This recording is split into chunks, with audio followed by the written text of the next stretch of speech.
பரபரப்பு துளிக்குறையவும் இல்லை உனக்கு. உறக்கம் விழித்து கனவா ஊரை காண்பதே வழக்கம் எனக்கு. அருகினிலே வருகையிலே துடிப்பதை நிறுத்தது நெஞ்சம். முதலின்று நிகழ்கிறவென்று நடிப்பது கொஞ்சம் வஞ்சமே. உன்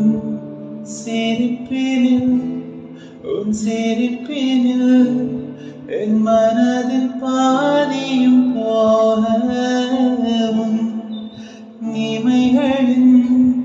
கண்ணிமைகளின் என் பார்வையின் மீதியும்